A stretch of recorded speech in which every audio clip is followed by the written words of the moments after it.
वाल्मिक कराडला जिल्हा सत्र न्यायालयामध्ये हजर केलं जाणार आहे। त्यावेळेला आपण तिथे जाणार आहोत। तोपर्यंत आपण पाहूयात महत्त्वाच्या बातम्या।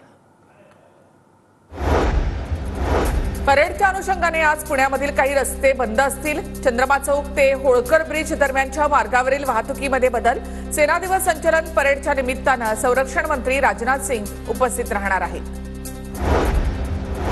शिवरायांनी हिंदवी स्वराज्याची शपथ घेतलेल्या रायरेश्वर मंदिर दुरुस्तीचं काम पुरातत्व विभागाकडून सुरू।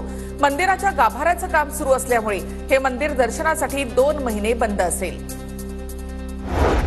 इगतपुरी तालुक्यामधील वासाळे इथे जय भवानी यात्रा उत्सव निमित्तानं डांगी जनावरांचे भव्य प्रदर्शन। निवड झालेल्या जनावरांची आदत, 2 दात, 4 दात, डांगी वळू, गाय, खिल्लारी अशा गटामध्ये विभाजन करून त्यातील प्रत्येकी 3-3 जनावरांची विजेता म्हणून निवड केली जाईल। सोयाबीन उत्पादक शेतकऱ्यांना दिलासा। शासकीय केंद्रावर 31 जानेवारीपर्यंत होणार खरेदी।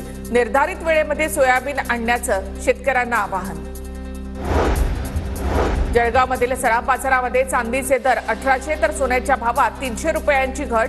चांदीचे भाव 89,500 रुपये प्रति किलोवर आले। सोने भाव देखील।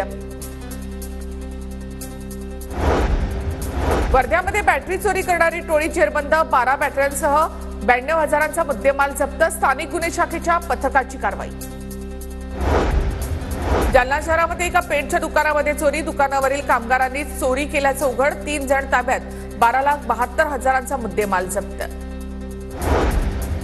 नाशिकच्या कसमा पट्ट्यामध्ये द्राक्ष, डाळिंब पाठोपाठ ऍपल बोराला चांगली मागणी। किरकोळ बाजारामध्ये बोराला 40 रुपये किलोचा भाव। पुण्याच्या भोरमधील श्रीपतीनगर परिसरामध्ये घरफोडीच्या घटना। चोरट्यांनी 26,35,000 रुपयांचा मुद्देमाल लंपास केल्याची माहिती।